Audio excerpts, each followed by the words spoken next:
Matthew 16, then we can start to 24. Everybody get your Bible. Book of Matthew 16, we can start to 24. Dans le livre de Matthieu chapitre 16, nous commençons dans les versets 24. Matthieu chapitre 16, tu peux commencer dans les versets 24 jusqu'à dans les versets 28. Is it better we can read together? When my sister reading, is it better to read with her? Nous lisions ensemble avec notre sœur Abiba. Mami, you can read now. Matthieu 16, 24, je lis au nom de Jésus-Christ. Alors Jésus dit à ses disciples, si quelqu'un veut venir après moi, qui renonce à lui-même, qui se charge de sa croix et qui me suive. Car celui qui voudra sauver sa vie la perdra, mais celui qui la perdra à cause de moi la trouvera. Et que servirait-il à un homme de gagner tout le monde s'il perdait son âme? Ou que donnerait un homme en échange de son âme? Car le Fils de l'homme doit venir dans la gloire de son Père. We can read slowly 27, but the 27 is better. It's better to read the 27 slowly. But because I need to speak to 27, it's better. Nous lisions dans les versets 27. Malembe totalement malembe pour Yamunde, ils arrivent vraiment important dans l'Ina Lobela Awa Totangi. Car le Fils de l'homme doit venir dans la gloire de son Père avec ses anges. Et alors il rendra à chacun selon ses œuvres. Je vous le dis en vérité, quelques-uns de ceux qui sont ici ne mourront point, qui n'aient vu le Fils de l'homme venir dans son règne. Merci. Dans les versets 24, dans les versets 25, car à celui qui voudrait sauver sa vie la perdra, mais celui qui la perdra à cause de moi la trouvera. Que sera-t-il à un homme de gagner tout le monde, de gagner le monde s'il perd son âme? Tu as gagné le monde, mais tu as perdu ton âme.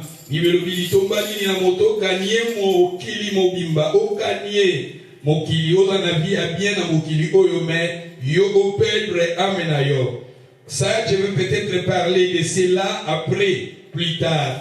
Mais nous allons maintenant dans les versets 27. La Bible nous dit, le Fils de l'homme doit venir. On a dit doit venir. Le Fils de l'homme doit venir. C'est-à-dire, Akoya doit venir. Quand le Fils de l'homme doit venir, dans la gloire de son Père, Jésus viendra dans la gloire de son Père. La Bible nous révèle dans ce contexte que Christ, notre Seigneur, doit venir avec la gloire de son Père, avec ses anges. Et la Bible nous dit, il y rendra à chacun selon ses œuvres. C'est-à-dire que ce que nous faisions ici sur cette terre, le Seigneur, il connaît cela, parce que quand il viendra, il rendra chacun selon ses œuvres. Alléluia. Amen. Et la Bible nous dit dans le verset 28, je vous le dis en vérité, quelques-uns de ceux qui sont ici ne mourront point. Bato mususu yesabi bato mususu balakati na yeshika bako kufate bako mona mwana na nzambe koya na gende na ye. Quand le Seigneur a parlé de cela, ici, si vous lisez, vous savez est-il, Jésus a dit koloba, au moment la conteste, oh Jésus a dit bato mususu bako kufate bako mona ye koya na gloire na ye. Ba se référaka na passage d'abord na histoire ya Jérusalem ya Israël. Ba se référaka quand Israël na 1948 quand Israël est comme une nation.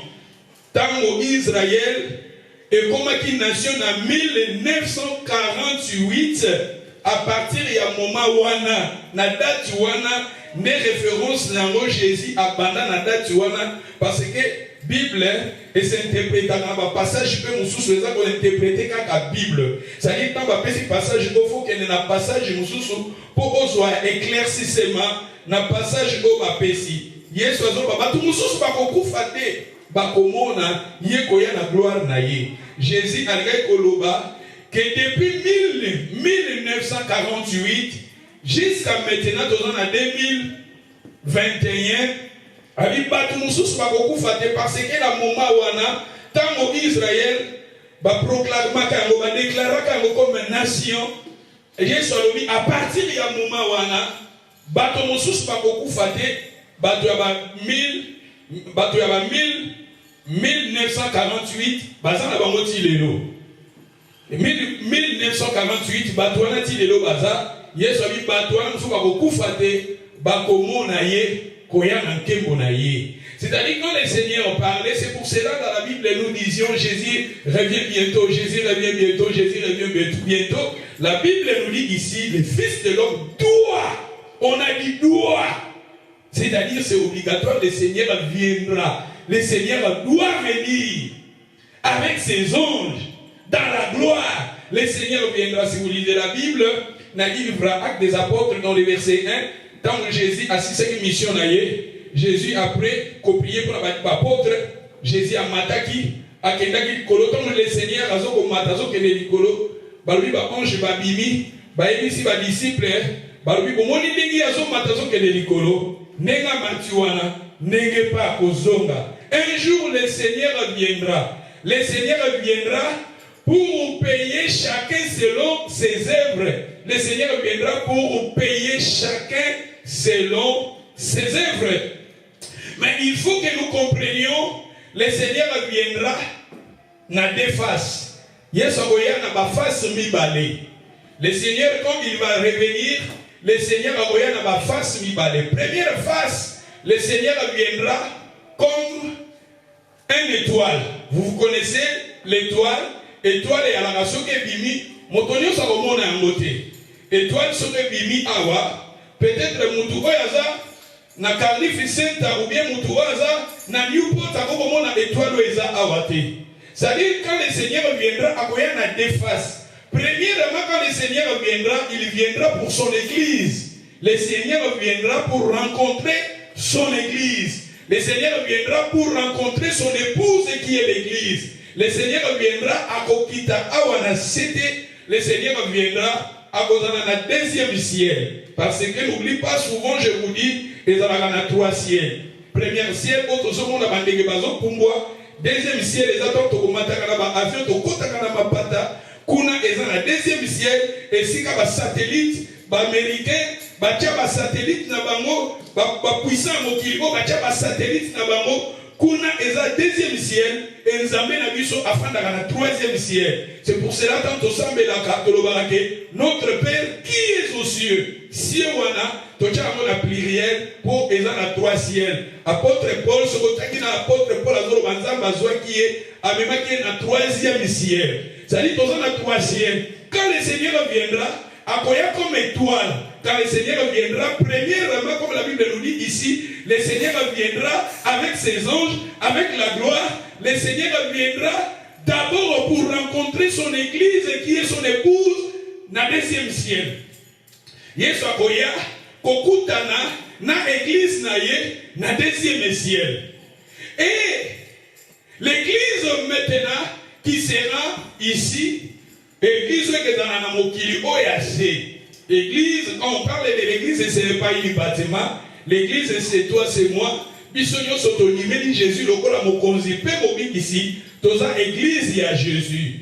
Et quand le son de la trompette va sonner, le dimanche passé, je vous ai montré dans les livres des 1 Thessaloniciens, on nous a dit que le son de la trompette va sonner, et les morts en Christ, et nous qui sommes vivants, nous serons changés. Nous allons maintenant aller dans les airs, à la rencontre du Seigneur dans les airs. Quelque part là-bas, nous allons aller là-bas. L'église, l'endemain de l'église, l'église c'est quoi? Plutôt église, bakufa qui dans le Seigneur, bakose quoi? Batunyo so bakose quoi te? Batunyo so bakose quoi te? Et ceux qui sont morts en Christ, et les gens qui ont donné leur vie au Seigneur, ces gens-là, bakosala changer, bakosala le Seigneur dans les airs. Vous qui est continuer na mot. Mais na période otoza, et ça déjà na période oyo, et ça na eloko mokote ko ezali ko empêcher l'antichrist aya eza leloko moko te. Ba prophétie nyonso déjà ekokisami nango, ekokisama déjà nango, otoza kozela seulement le son de la trompette, l'enlèvement de l'église et salama. Et le Seigneur, comme je vous ai dit, akoya na première face aspect akoya comme étoile. Étoile montonio sur comment on a monté, ça sera seulement l'église. L'église, on a comme on a étoile, on a comme on a Jésus, on a Jésus dans les airs. Mais il faut maintenant étoile, ezala faire. Vous voyez, bah, ema tant tozala ba na mikie, toyebi tant tobale kokola tozala ki na ba ema. Ba ema benda, vous savez, ema montonio ce que je pense ici, toyebi ba ema. Ema ezalaka, ebenda ka faire. Au moment on a osé faire peut-être bouchon, au tchango na sable, mais ce qu'on a mouvé ema, et si ka faire eza, et si ka mbeli ou bien, et là on a faire ezali, ema on a ce qui est dans la puissance, et qu'on tire faire ici eza. Mais ce qui est plastique, et même étirera plastique té, ema étirera plastique té, ema étirera matiti té, ema étirera nzete ema etiraka seulement la faire, le faire, faut nous la faire, osala libende pour ema ememayo. Vous savez dans la Bible, si vous lisez la Bible, vous allez découvrir que la Bible nous dit nakati ya ndako ya Nzambe, balobi ezana bato mosusu. Ils ont la vase mususu vase de terre. Sur la terre, et même que mimayote. Sur ça, na kati ndaku, tozala na vase de terre, terre et même que mimamote. Jésus ozala ema. Le Seigneur ozala ema, akoya la gloire na yé, akoya la puissance na yé, akoya premièrement comme je vous ai dit, akoya comme étoile. Jésus akoya comme étoile. Mutunyo sa komona yete, ça sera seulement Jésus avec son église. Le Seigneur avec son église. Quand le Seigneur viendra, Jésus posera Emma, l'église n'a rien qu'ils à faire. Et si Kanyon se fait, même Bakunda yo wapi, Bakunda yo na mai, Bakunda yo wapi, Jésus a causala, et maintenant wakoya, a côté à troisième ciel, aïe na deuxième ciel, et si Kanyon se faire et que Zala, et que Bima na se amabele, Bakokendo kokutana na Jésus. Dans l'air là-bas, dans le deuxième ciel. Pour ce qu'on a plastique, oui, il y a un plastique, et ça rappelle un verre et un plastique. Plastique, parce que dans la Bible, la Bible,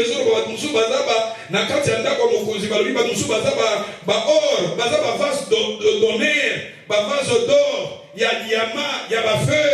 Mais parmi nous, il y a plastique, il y a bois, il y a belé. Jésus a commis ma belé, Jésus a commis ma banzete, Jésus a commis ma plastique. C'est-à-dire dans nos vies, il y a des croyants qui sont des plastiques, qui sont très fragiles. Il y a d'autres gens qui sont des Batumusu baza ya mabele oza mu Kristo mais mu Kristo ya mabele ya kokende te mu Kristo oya kokende aza mu Kristo oyo faza la libende parce que Jésus aza ema tant Jésus akoya akofanda na deuxième ciel lokola aza na gloire aza na nguya Bible lobi sikoyo biso église na ye esika tokozala bao bakufa oyo bakufa dans le Seigneur. Bango wana bapesa ka bavi na bango dans le Seigneur, ba oyo bakozala ba faire, bango nde bakosekwa aimer que benda bango ke tirer bango, bakokende kokutana na Seigneur dans les airs. Sokoza plastique eketikala. Sokoza matiti eketikala. Sokoza mabele eketikala. Sokoza nzete eketikala. Fotozala ba faire. Alléluia. Les Jésus dit que le Seigneur viendra première face à Koya face comme étoile. Deuxièmement, quand la fête de l'annonce sera passée, il y a d'autres prophéties sur cette terre et que Kokisama, l'antichrist à Kobima, parce que ce qui empêche l'antichrist à Kobima, c'est l'église. Ce qui empêche aussi Bakaché à 666 et Bima, c'est l'église. Bon, déjà, au moins, Corona. et comme il a na moni image pour la YouTube et comme pourquoi tu n'as pas centre musu na magasin musu foza na kati et zo la kisake ozwa vaccin ya Covid. Mais la Bible le bitan ba ko pesa caché à 666 pourquoi tu as un magasin musu foza na caché wana pour son belo ko foza na caché wana pour na na zo mona ke makabu Bible lo ba ezo ko kota biso déjà zo préparer biso déjà na ba système wana toza ko kende déjà na ba système wana donc quelque part Bible déjà lo bela yango Antichrist est à la boya mutu po son belo ko sala même na bisala na mama moko to sala na ye mama wana azwaki dose moko ya vaccin et dose ya vaccin et ça qui est peza malamu te et mama wana aza kobanga kozwa deuxième dose et le gars aza kobanga kozwa deuxième dose et mama wana parce que tant azwaki première dose et ça qui est vraiment malamu te et abandaki kobanga kozwa deuxième dose mais la Bible na musala na biso na moni ba manager na biso to si musala tozo bima tozo kende ba bengi na pembeni ba ebisi ndenge za boye na mois ya septembre quand tozo manda septembre il faut avoir deuxième dose na ye parce que soit une deuxième dose était mois banda musala ezate c'est-à-dire le même vaccin est obligatoire mais parce que nous bimisa moté est obligatoire mais c'est obligatoire parce que ceux qui peuvent voyager il faut un vaccin. Le gouvernement état de droit, tout ça, mais quelque part, ils ont un obligatoire parce que, comme pour ça, il faut un vaccin. C'est que, comme pour voyager, ils sont obligatoires, il faut un vaccin. Donc, nous avons la Bible, la Bible, déjà, ils ont préparé le bateau dans le Antichrist. Parce que ce que la Bible a dit concernant le retour de Jésus, la prophétie est kokisama déjà. Un jour, nous avons Kolanda, papa moko azotia kala azotia la télé, alors papa na ye abandé koloba mingi, tant bazokola alors papa na yazoloba quand Jésus viendra parmi les signes, il faut Israël et comme nation. Il faut Israël et comme nation. Mais dans la période où Israël est la nation, mais à l'obi bango, bamonaka accomplissement ya prophétie wana, tamu ba déclaraka que dans 1948 que Israël comme une nation, bango pona bango esalaka bango esengo parce que ezala parmi ba grand prophétie na kati na Bible, Israël ezala comme une nation. Yango papa na lobi ke makambo nyonso Bible loba makambo wana eza vérité avec le temps makambo wana ekekokisama. Et le Seigneur, comme je vous ai dit, le Seigneur premièrement aboya comme étoile, deuxièmement le Seigneur viendra comme soleil. Na face à soleil, mutu nyonso akomona ye maintenant. Na face à soleil, quand le Seigneur viendra comme soleil, bobiso moye bili awa, moye bili a biso nyonso, même ba obaza na l'ombre, même ba obaza wapi toza ko participer, toza ko bénéficier na soleil wana. Soleil ko ebimi oyo, moye ko ebimi oyo, même ba obaza na France bazo mona yango. Le même moye aussi bateau aussi voiture au Belgique, aux autres le même cas moye aussi bénéficier na mo. Au commis à Paris, le même moyen aussi bénéficier d'abord. Mais moi je ne pense pas que ceux qui ont nommé un actif étoile au monde qui awa, au commis la Belgique au monde a le même étoile. Non. Mais le même soleil au monde est amour. Donc quand on dit que le Seigneur viendra, premièrement, agoya comme étoile pour la kokuta dans l'église dans le heures. Et deuxième, quand la fin de la noce va accomplir, d'autres prophéties vont et kokokisama, Antichrist a komima, abosana makamone sur cette terre, où il y a 7 ans, et maintenant, tout est à 3 ans et demi, il y a kimia, 3 ans et demi, il y a tribulation, grande tribulation, et nous se répète à 7 ans, mais maintenant, le Seigneur viendra, et troisième guerre mondiale, troisième guerre mondiale, et ils ont la terre de la bombe nucléaire, parce que la biloko comme ça va péter. Tellement la maison de Canada, Pakistan, ce qui n'a pas un peu canalisé la tribu. Oui, mais tu as l'image de la zone où on est à la montée. Ce sont des gens qui n'évitent le homme animal, je ne sais pas. Batuna bango bachi bango wana. Bazo peta bamasas. Bazo fait la vie. Ceux qui sont comme Mutumwindo se retrouver comme là. Bah, bon, le rôle à Nyama. Et là, beaucoup de choses qu'on rêve qu'on kende. Qu'on rêve qu'on kende à noter. Ces gens, où vous savez la bataille, vous avez besoin de même à l'hélicoptère, vous avez besoin de poteau, fenêtre hélicoptère. Ceux qui osent interpréter les Américains, osent les Français, les voisins, les Monakayo, les pour la trahison. Il y a des gens qui ont des matina avion tout ça pour bimaka mboka. Parce que quand tu as mboka wana, ces gens-là, bako sala bango passé. Dès que le Seigneur reviendra, première et deuxièmement, akoya comme le soleil, moutunion soit comme à Jésus. Le Seigneur reviendra maintenant, moutunion soit comme et Jésus a jugé. Et bako bakufaka, bakufaka pesa dans la période. Et ça va nous bakufaka avant badi commandement. La tama badana ba Ève. Badi nous bakufaka dans la période wana. Badi nous bakufaka na tama ba loi. Ba loi et yaraki. Bo batona nous ba juger comme différemment. Mais sous bazaka sans loi, mais ils ont la conscience, nous avons la conscience. Nous sommes pas la loi. Nous vivons dans la période de la loi. Nous n'avons pas jugé la loi. Puisque nous sommes dans la période de la grâce. Nous sommes dans les périodes de la grâce. Parce que nous ne sommes pas dans la loi, mais les Jésus, quand à la naissance de Jésus, nous sommes dans les temps de la grâce. Dans les temps de la grâce, le Seigneur va aussi nous juger dans notre temps. Mais maintenant, ça sera différent. Parce que nous allons vivre, Oyo, Bakoufa, Nathan, il y a Adam et Ève, Bakoufa, Bakoufa, Nathan, il y a Moïse, Bakoufa, Bakoufa, dans la période de Jésus, Nathan, il y a grâce, d'où le Seigneur va nous juger différemment. Mais ceux qui sont donnés leur vie en Jésus, ceux qui ont reçu Jésus dans leur vie, la Bible dit qu'il y a un jugement. Parce que même le jugement, jugement est un peu différent, sauf que le jugement. Mais, ils ont le tribunal de Christ. Il y a le jugement, le trône de Christ, plutôt, tribunal de Christ, le Seigneur va nous payer, va nous donner des prix. Parce que la Bible dit, quand le Seigneur viendra, il va rendre chacun selon ses œuvres.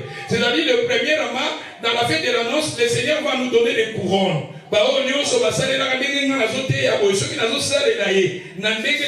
Le Seigneur va nous juger la fidélité.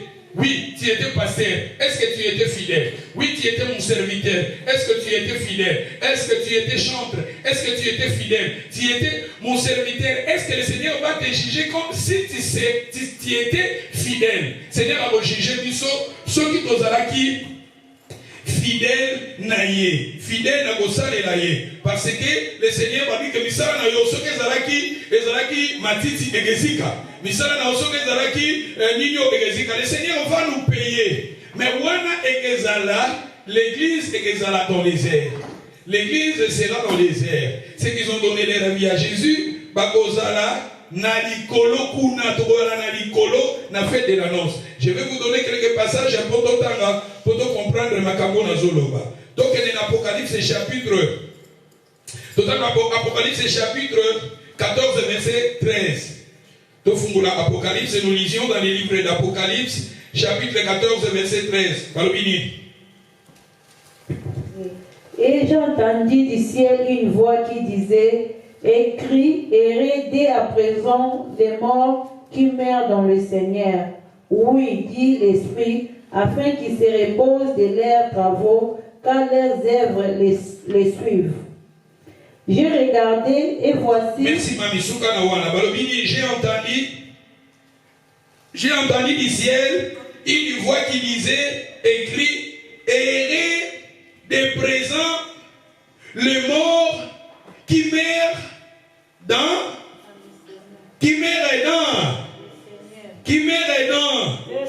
c'est-à-dire il faut mourir dans le Seigneur. Bon, ceux qui ont dans le Seigneur là t'es yoke aux ans de jugement na yo yango maintenant même mon ne kaza vraiment zambazo mulimo est-ce qu'akufaki dans le Seigneur, je ne sais pas, parce que ça m'a beaucoup spirituel.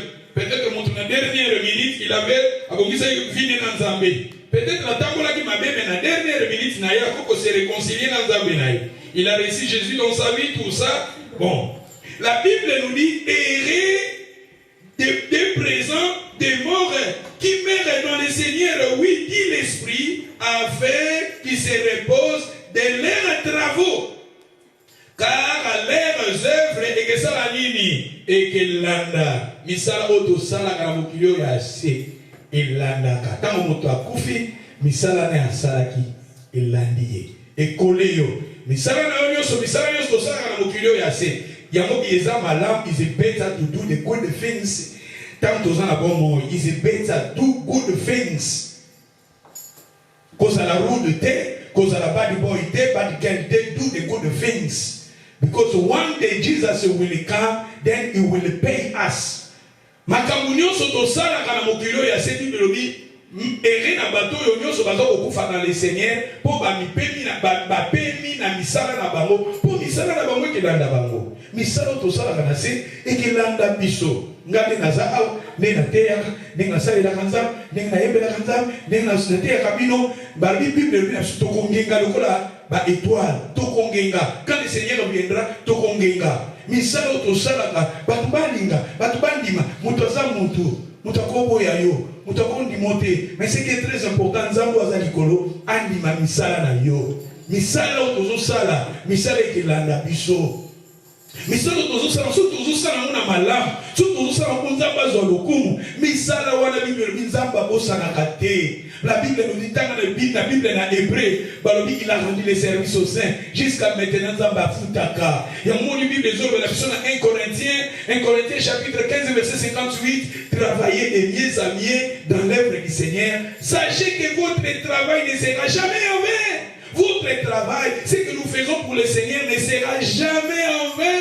Si vous lisez Ecclésiaste chapitre 12 verset 16, quelque part la Bible nous dit le Seigneur amènera nos œuvres au jugement au sujet de tous ceux qui sont cachés, soit bien ou soit mal. Le Seigneur va amener tes œuvres. Le Seigneur va amener mes œuvres en jugement. Alléluia. C'est pour cela que tout ça va tout malam. Tout ça va misala ya malam. Misala malam na mokilio ya se. Misala na yo ekelanda yo. Bible dit esengo na bato bazo kokufa dans le Seigneur parce que bazo pema na misala na bango. Pe misala na bango ekelanda bango. Alléluia. Et en Apocalypse 19 verset 6 malobini. Nous lisions maintenant dans les livres d'Apocalypse chapitre 19. Tu peux même commencer dans le verset 7. Réjouissons-nous et soyons dans l'allégresse et donnons-lui gloire, car les noces de l'agneau sont venues et son épouse s'est préparée. Et il lui a été donné de se revêtir d'un fin lin éclatant pur, car le fin lin, ce sont les œuvres justes des saints. Et l'ange me dit, écris, et ceux qui sont appelés au festin des noces de l'agneau. Et il me dit, ces paroles sont les véritables paroles de Dieu. Et j'ai tombé à ses pieds pour l'adorer. Mais il me dit, garde-toi. Merci, Soukanouana. J'ai entendu, il y voit d'une foule nombreuse comme des bruits, mais j'ai donné le verset 7. Dans le verset 7, tu vas dire, réjouissons-nous, soyez dans l'allégresse, donnons-lui gloire, car les noces de l'agneau sont venues. Toku misaye, tous en esengo, toku misaye. Pour fête ya libala, fête ya mwana na mpate ni ya libala ekomi pembeni, pe mwasi asali nini amilengeli. La femme c'est toi, l'épouse c'est toi. Et chaque fois nous venons devant sa présence, chaque fois nous écoutons la parole, nous préparons la femme qui est l'église. Et cette femme là c'est toi, c'est moi. Tous qu'on prépare yo.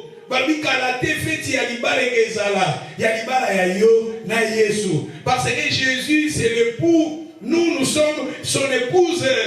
Yosa moi si ya Yesu, Yesu aza mobali. Balobi awa feti oyo, feti ekezala awa na mokili ya sete. Feti ekezala na likolo, na mabata, na deuxième ciel. Balobi donnons le gloire.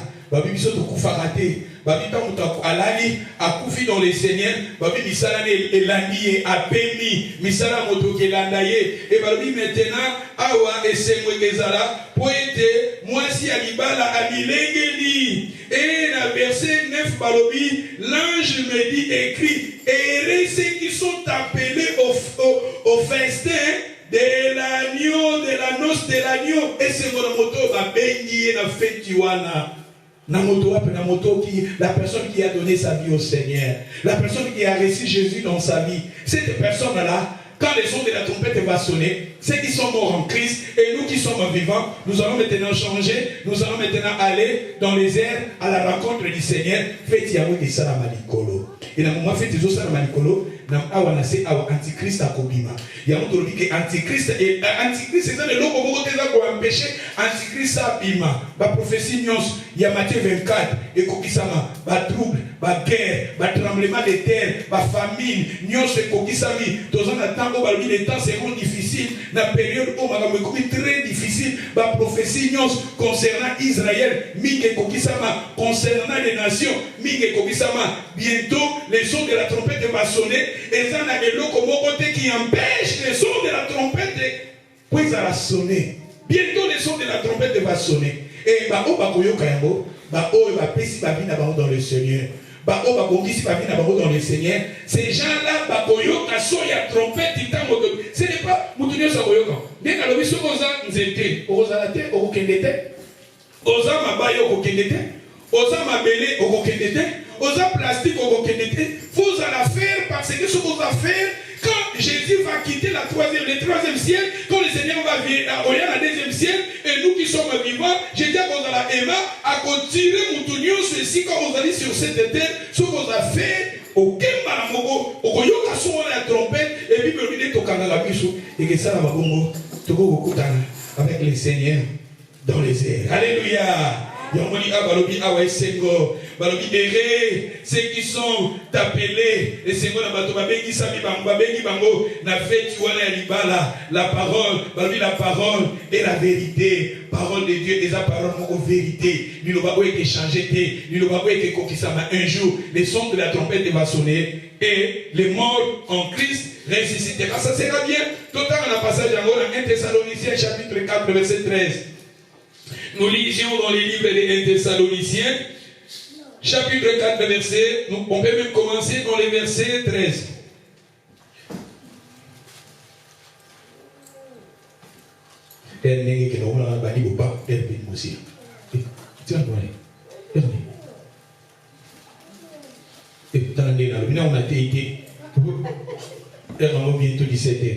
Pour la tête, ils ont un fondement dans le chakaka, malé, mais pour la côte à Sikoy, dans ma terre. Et, Nkolo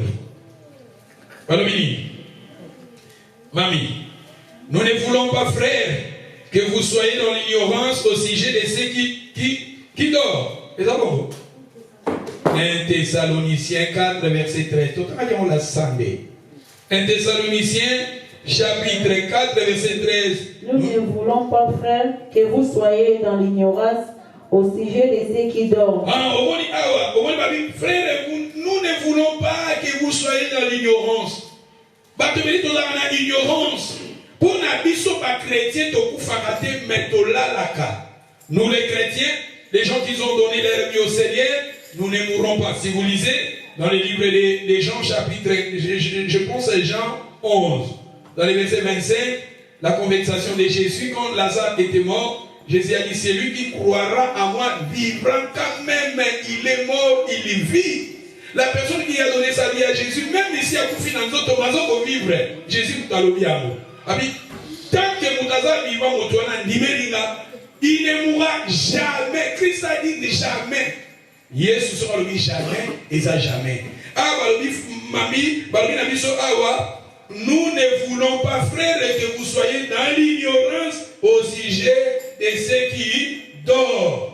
Quand on parle de dorment, on parle de Koufa. La Bible parce que Koufa, au pédeza Koufa, eza kozanga nzambe na bomo inayo, kozanga Jésus na bomo inayo, et Koufa, eza vraiment Koufa ya Koufa, eza Koufa oyo, ya soka batba en enfer. wana les bazo vraiment et ça la mort vraiment. Mais tandis que nous tous sommes dans Jésus na vie na yo, tous en nous autres de Jésus autres moi masumu, bien sûr tu as mis Jésus a précipité sur la vie éternelle, mais au moment où on a Christ, nous autres on kufa, mais mon lit mon aïeux ont vivre. Il y a un livre qui dit que ceux qui sont morts en Christ parce que bah permis, et ça au permis, c'est-à-dire au permis. Au confité mais au permis. Mami va continuer par le mini afin que vous ne vous affligez pas comme les autres qui n'ont point d'espérance.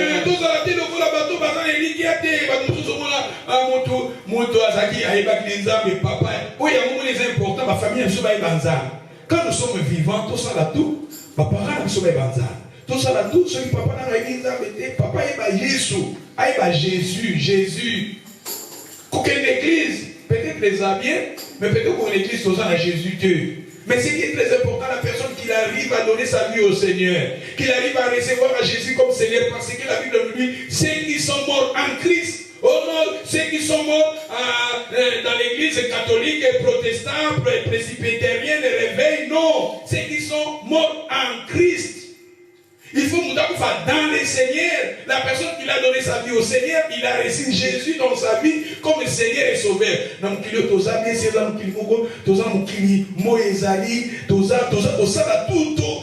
perfection. Mais c'est très important, la personne qui arrive à donner sa vie au Seigneur. C'est important, tout ça, la famille, bandeko na biso parents na biso maman na biso koko na biso na famille otolingaka na famille biologique ba Jésus parce que quand bayebi Jésus tant moto akufi na nzoto moto akufi te moto alali bible lobi alali parce que Jésus a lobi yango bible zobe na biso atozala te lokola bato bazangi elikia nous avons donné à Jésus nos vies à Jésus Christ à nous l'espérance de la gloire. La personne qui a reçu Jésus dans sa vie bible lui a akufi te mais a pemaka. Et puis, maintenant, tout ça, si nous croyons que Jésus est mort et qu'il est ressuscité, croyons aussi que Dieu ramènera par Jésus et avec lui ceux qui sont morts. Car si nous croyons que Jésus est mort et qu'il est ressuscité, croyons aussi que Dieu ramènera par Jésus avec lui ceux qui sont morts, c'est-à-dire à travers Jésus, ceux qui ont donné leur vie à Jésus, comme Jésus est ressuscité, ces gens-là qui ont donné leur vie à Jésus, ces gens-là aussi seront ressuscités. Alléluia. Car le Seigneur lui-même a un signal donné à la voix d'un archange, au son de la trompette de Dieu descendra du ciel, et le mort en Christ ressuscitera. Premièrement, c'est-à-dire que ceux qui sont morts en Christ, c'est quand le son de la trompette va sonner, quand le Seigneur va quitter maintenant la troisième ciel, le Seigneur viendra dans le deuxième ciel, et ceux qui sont morts en Christ, ces gens-là entendront le son de la trompette, et ces gens-là, ceux qui sont morts en Christ, ressuscitera premièrement, première résurrection, et ça, ceux qui sont morts en Christ.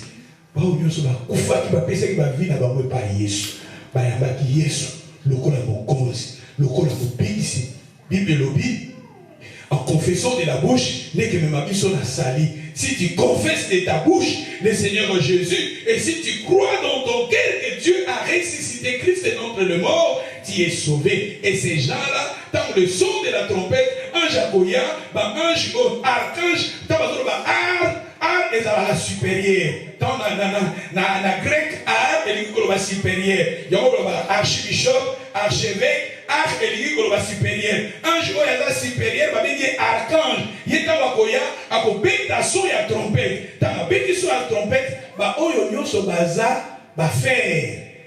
Christ nyonso bakufaka baza ba faire biso oyo nyonso toza vivant toza ba faire ne tokoyoka son wana ya trompette tokoyoka son ya trompette et tokozala changer ceux qui sont morts en Christ premièrement bakozala changer après nous les vivants après nous les vivants et dans la verset tozangi na verset tokomi na 15 voici en effet toza wapi 17 dit Ensuite, nous les vivants, qui seront restés, nous qui sommes maintenant, nous sommes, qui sommes dans un vivant dans ton koufité, bah on a bagossé quoi, liboso, bakoufi dans les bakoufa dans les seigneurs, bagonde bagossé quoi, et ensuite nous les vivants qui seront restés, nous serons tous ensemble enlevés avec qui? Ceux qui sont morts en Christ, tous sont enlevés ensemble à la rencontre du Seigneur où? Dans les airs. À la rencontre du Seigneur, comme on dit, son passage à Liboso, dans Matthieu 16, avec ses anges, il viendra avec la gloire pour rendre chacun selon ses œuvres. Mais Jésus a voyé dans deux faces. Première face, a voyé comme étoile. Étoile, on a voyé pas l'église dans les heures. Vous avez enlevé que ça là. Dès que vous avez corona, qu'on a 500 bakoufi, qu'on a 1000 bakoufi, qu'on a boye bakoufi, qu'on a boye bakoufi. News peut pas nous ça l'enlèvement de l'église. Qu'on a na Cardiff, et 450 bakou balimwe. Et qu'on a na Newport, va comprendre des qui gagnent bakou balimwe. Et qu'on a na Londres statistique, va vous avez il y a enlèvement bazar levé na mokile et va voir le recoute avec les seigneurs dans les airs. Dans les airs, on va dire fête ya libala. Fête ya libala, kuna na likolo. Il y a important, toi y a Jésus, loko la Seigneur, peut m'obéir. Et ça les locaux mon côté, où ils ont pour empêcher l'enlèvement de l'église. Continuez, maman, balobini, après balobini. Avec, nous serons tous ensemble enlevés avec elle dans les nuées, à la rencontre du Seigneur dans les airs, et nous ainsi nous serons toujours avec les seigneurs. Et ça va le balancer. Et ça va le balancer. Nous serons toujours. Et ça toujours dit. Et ça toujours avec les seigneurs. Consolez-vous donc les uns les autres par ces. Consolez-vous les uns les autres par ces paroles. C'est-à-dire tout le bakayango. Et c'est pour cela, tous dans l'histoire, nous sommes dans les temps de Noé. Dans la période, il y a Noé, parce que dans la période, il y a Noé, parce que dans les périodes de Noé, nous parlons des signes. Je vous ai parlé des signes. Le premier signe, je vous ai dit que cohabitation des êtres spirituels avec des êtres humains. Bateau, par contre, il y a des anges. Par contre, il y a des esprits. Par contre, cohabiter avec des esprits, avec des démons. Dans une période où période où esprit, vivre l'esprit. Ce sont des esprits, ce sont des démons, ce sont des anges déchis. C'est pour cela, dans le Seigneur. Et le dimanche passé, je vous ai parlé. Après cela, la terre sera remplie de violence. La terre sera remplie de violence. L'homme est devenu méchant. Je vous ai parlé de la méchanceté des hommes. Les pensées de l'homme toujours tournées. Le pensée de l'homme était toujours, chaque jour tourné vers le mal. Et là, il y a dans une zone de la peau, on a compréhension, parce que ma qualité à moto, uniquement chaque jour tourné vers le mal, parce que les gens qui corrompus, et toi qui parlais, toi qui corrompus, tout ça. Tu as continuer maintenant, tu as Luc chapitre 17, verset 26. Donc, on a fait ce passage de Tanipo, Taïmepe et Poussani. Né dans la vie de Mathia A. Mathia n'a pas de la. Parce que ce qui arrivera à l'état de Noé A. Et on va côté les abbas. Barbi, n'a pas chié dans l'évangile de Kokota. Pasteur, moi le côté de la Chine communiste, qu'on a chinois, le temps de rêver, continue à bango. Et on va passer le côté 4 états babité, on va réaliser bandérité. Babi sont passés le côté. Oye, ça qui a eu un voyage, Bakanga va combien? Babité, 4 états déjà, babité, nous allons continuer. Oye, mais continuer comme Banga pour 4 états déjà, vous allez puiser. Il y a un côté, ils ont passé. Maintenant, on va aller dans le côté. On va aller dans le passage au Pessi et Sini. Comment on va faire dans la passé? Comment on va aller dans le côté? Tika la terre, à terre. Comment on va aller ici? Vous avez dit, Yasu, Kalo, terre, à terre. Il y a une facilité. Pour ce qui est de la ressource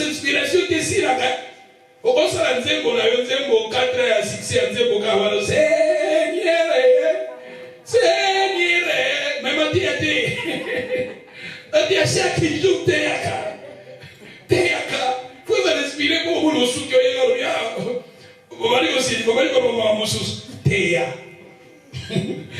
Théa, il est voilà, Théa, Ngane na balia. Parmi Ligue 17, verset 26. Ce qui arrivera du temps de Noé arrivera de même au jour des fils. Fils de l'homme, quand le Seigneur viendra. N'oublie pas, le Seigneur viendra avec ses anges à la rencontre de sa femme qui est l'Église. Et la Bible nous dit, avant d'abord le Seigneur aïa, ce qui arrivera du temps de Noé arrivera au même à l'avènement du Fils de l'homme. C'est-à-dire quand le Seigneur a makamboni ne que ça la mavaye soit ya pour makambona bayamtolobi que thème na biso ezali, nous sommes dans l'époque de Noé. Notre société est comparée na époque ya Noé. Na époque ya Noé. Et pour continuer na basili na biso na époque ya Noé, balobi na biso na verset 27, les hommes mangeaient et buvaient. Est-ce que tu lis à côté, tu mets la côté? Bat mususu na mona na ba télé bana, bazo tia ba image mususu bat bazolia, ozo kam ozo comprendre te, mutu azolia ndenge ni biloko nyo ozo kotaka na libumo. C'est-à-dire les gens mangent. Ce qu'on a dit dépense mingi to sala kana mokili awa na ba vie na biso na ba budget na biso mingi kenda na bolia. Mingi kenda na bolia. C'est-à-dire les gens mangeaient, buvaient. Au moment où on a sali babilo kwa ba shari wana otondisi yango. Vous comprendre était au sali ka 2 semaines et que tout bateau tozala déjà tozana bana déjà ba 4 5. Bon, si vous avez vidéo, vous en avez 6, 10, et ça va dégainer. C'est-à-dire, les gens dans ma famille, nous sommes en Afrique, mais nous avons Foufoua Massango, Saka Massango et Kotaka. Ce que nous avons Foufoua Massango, ils ont le loco, la fête. C'est-à-dire, la Bible nous dit, les gens mangeaient, buvaient, tout ça devant cette réalité. Les gens mangent.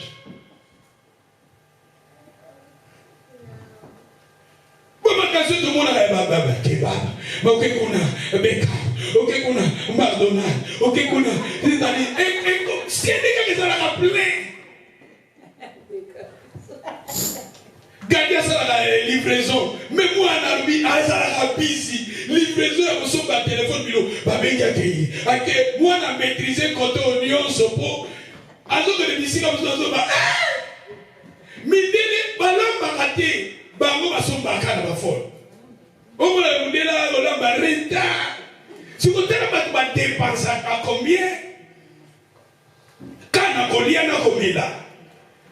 Bah, et ça va chier sous ce coup. On est dans Coca-Cola. Tellement vous déjà vous les autres. Et on vous tout.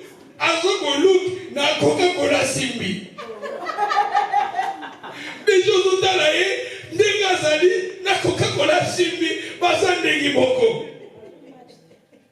Vous avez déjà Coca-Cola à Mounene, peut-être de l'Amérique, ou à la Mounene.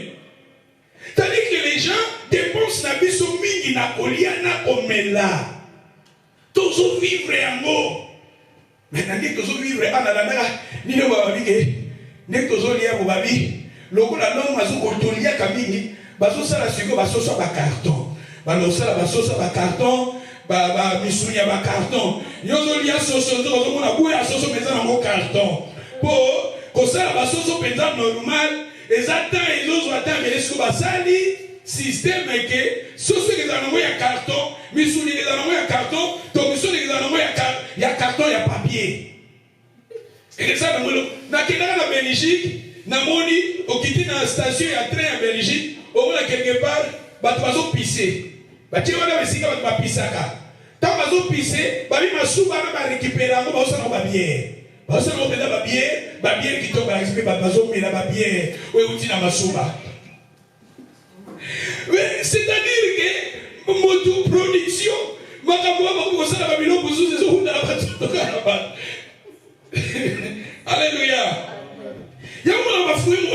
musu basala ngolo basimanda. Fruit apo mais ça basala la simanda. Omoni yango Spanish basala la mona ba chinois bazi couleur verte. Babote ona mai. Ta babote na mai. Baso betango et bibi salade. Bakanya o salade. Sali bilo musu toliaka et comme na la ministre moko na France, il y a commerce, alors ba miel musu to ande ko somba. Les autres dans la Chine, les gens ba miel original, te ba comme original. Miel tandis que original faut que tapa ya nzoi. Habité, banzoi ba la raté. Original, ba mo bazo sala na simanda. C'est-à-dire bilo musu tozolia.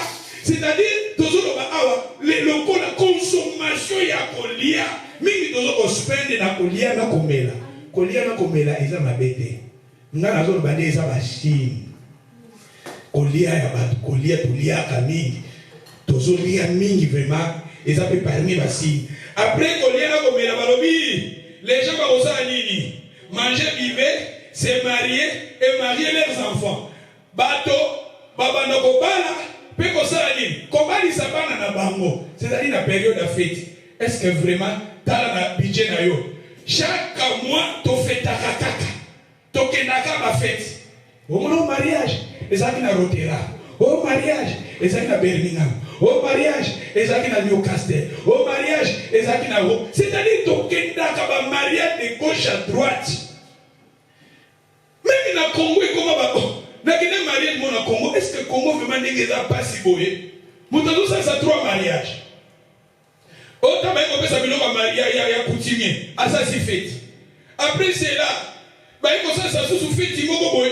Nakati ya salle moko au fête di sous. Au même ça sous fête moko boy. L'église, ah. C'est-à-dire que mon exact mais les gens ils sont basés emportés dans la fête. Et comment au moins là Assisi gardien, fête. Oh, n'a pas dit, petit frère Nanga, au moins là, ce qui, collation, oh, fête. Oh, Nasimananga, à tout ça, ça doit la fête, non, bon, Nasimananga, oh. C'est-à-dire, et comme au moins la Sissi gardien, fête, au moins la matinée primaire, fête, au moins la maternelle, fête. C'est-à-dire, que pour organiser, c'est-à-dire, la période, la période de Banini. Pas fête, n'a pas fête. Bible le bien. So Bible le bien. Total vraiment estosa tokenda kana ba fête. So okenda fête moko le bakaka Bible zoko kisama. Toza na tamba no we. Kena fête, eza na tamba no we. Okenda mariage, Bible lui batu ba ko bala. Batu ba. O mona mutu moko. Na mona bena mutu moko sur 3 mariages. Et nous sommes dans les réseaux sociaux. Abali na moi aussi, na Londres, à les réseaux sociaux. Abali na moi aussi, na Belgique après, ça dit na moi aussi, na Babali na Londres, après 5 ans, plutôt 3 ans, Bakabwani. Après la moi aussi pour la plutôt la Belgique. Bafandi les sous 2 ans, on va dans les réseaux sociaux. Atie les sous na moi aussi mon sous. Bafandi, c'est-à-dire na ma balle en fragile. Ma balle en tozo balle fragile. Bafandi en tozo ça sera fragile. Alléluia. C'est-à-dire toujours dans la période où les gens se marier leurs enfants. Marier leurs enfants, c'est-à-dire toujours au Bali ça. Ah, moi nanga Bali, moi nanga moi si à Bali, moi nanga Bali à Bali, ah de nanga Bali. C'est-à-dire toujours vivre yango. Bible na tango yango apela ibongo. Ils appellent la période na biso anniversaire na lobi te zamabe, mais nazo lobi za basi. Alléluia. Eza basi. Pour toujours vivre yango. Magambo ya bosa, so qui dans Matthieu 24, bazo parler de la guerre, ba tremblement de terre, ba bruit de guerre, tout ça mais ah bazo parler de basini moussous. Et après cela balobi après cela ils a sounini. Balobi les gens marier leurs enfants jusqu'au jour où Noé entra dans l'âge et les déluges vinrent et fit tout périt. Bah si on a verset 28 balobi ce qui arrivera du temps, hein? Ce qui arrivera du temps de l'autre arrivera pareillement. Les hommes mangeaient, buvaient, achetaient, vendaient, plantaient, baptisaient. Mais les jours où Lot sortit de Sodome, une pluie de feu et souffle tomba du ciel et le fit tous périr. Merci. Ah, si on a l'autre, babakisi biso makamosus. Na l'autre, ah, balobi, c'est qu'il arrivera du temps, parce que la vie taille à Noé, na taille à l'autre, et ça, kakabazo kanisango esi kamoko. Il y a la période na biso. Mais la période, ah, il y a l'autre, babakisi biso sous information sous.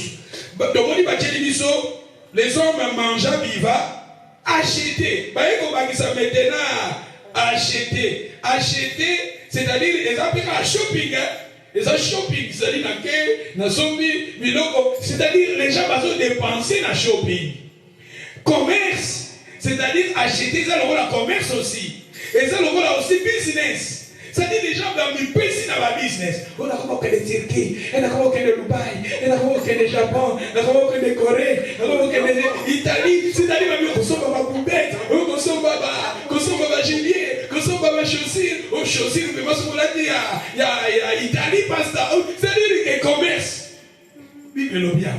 Les gens achetaient, après achetaient, les gens vendaient. Et ça, c'est un commerce, J'ai des business, c'est-à-dire les gens vont comme payer ça dans la business. Et ma business, c'est comme sophistiqué en ligne. Dans un endroit, on va en ligne. Business. Et bien, les gens planter dans le rôle dans mon salaire. Parce que n'oublie pas, la période où on a officier à la guité. On a ça dans Asta. On a ça dans les gens plantés. Et ça, il a dans mon salaire à moto. C'est-à-dire qu'on est pas mis pesé dans mon salaire, ça m'a bêté, n'a pas parlé, ça m'a signe. Faut qu'on ça là.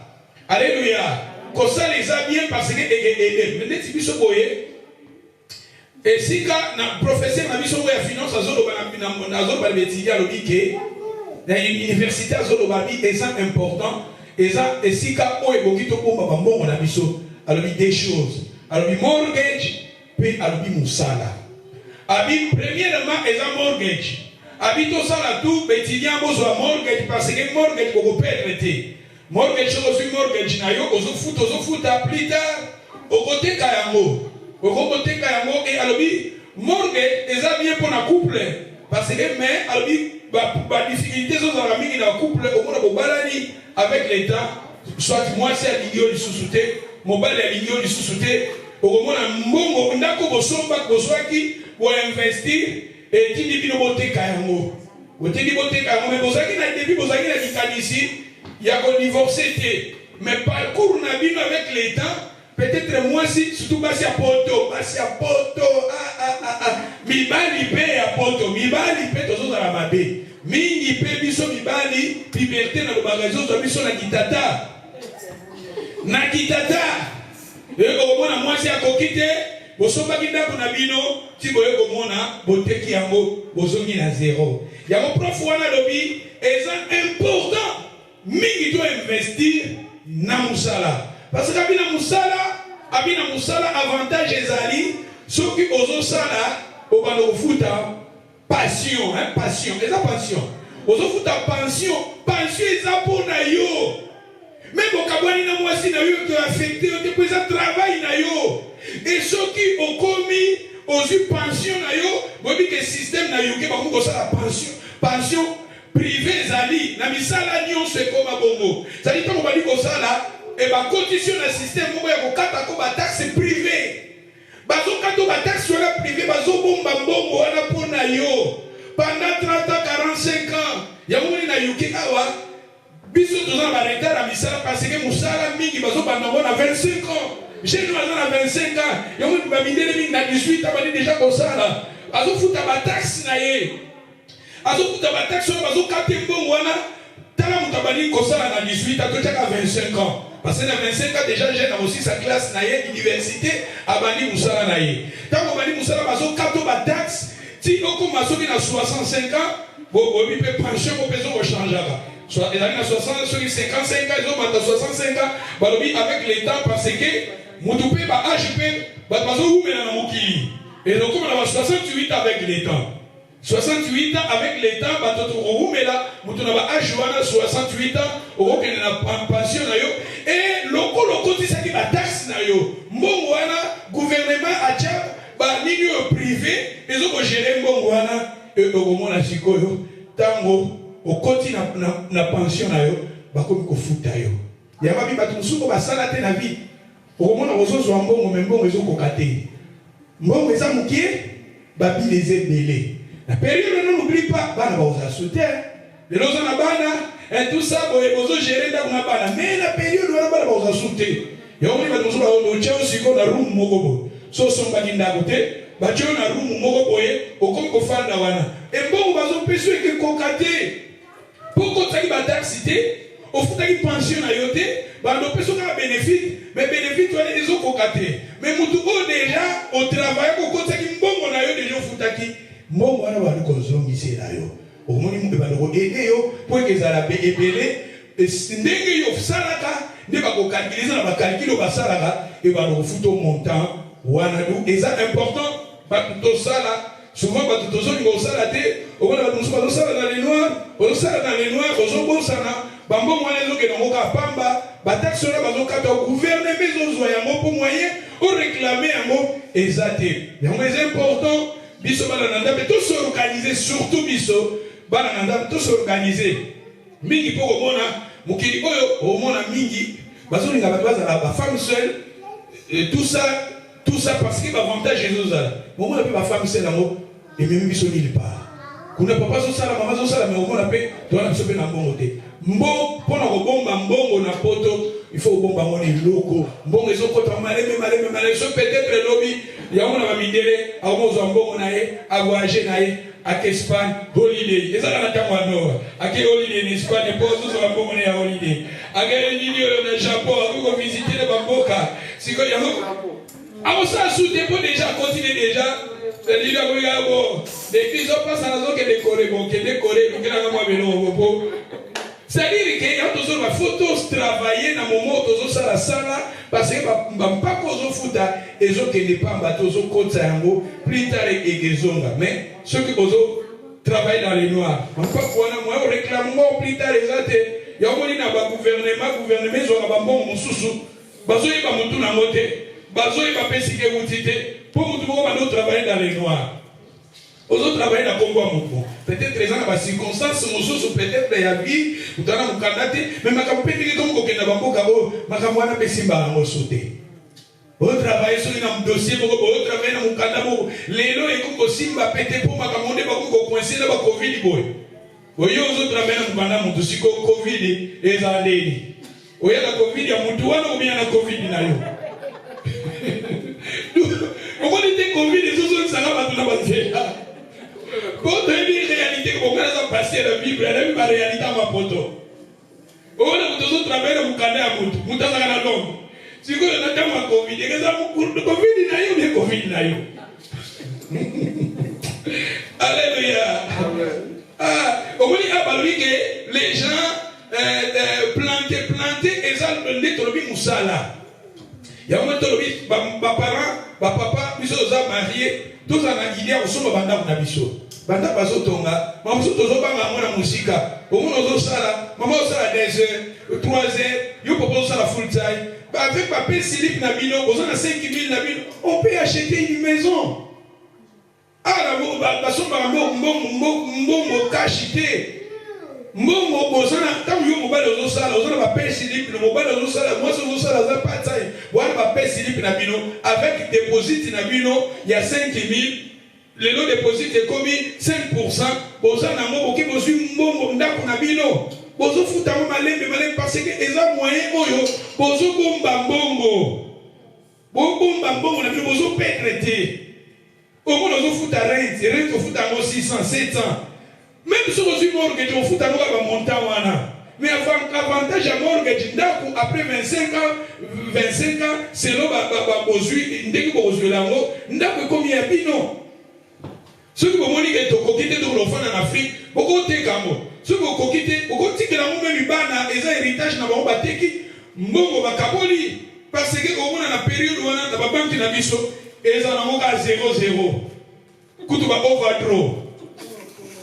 Parce que na mboka oyo poza na 10 000 francs quelque part makamboke ya kaka ezala ba banque moko spirituel soki yemoko awa ba ibiote yango awa e ba no in Afrique ba rebima pour Afrique et tozala pe na mikusa lokolo wana mbongo to ko provoquer makambo Au provoquer quand il est opposé à bon on a.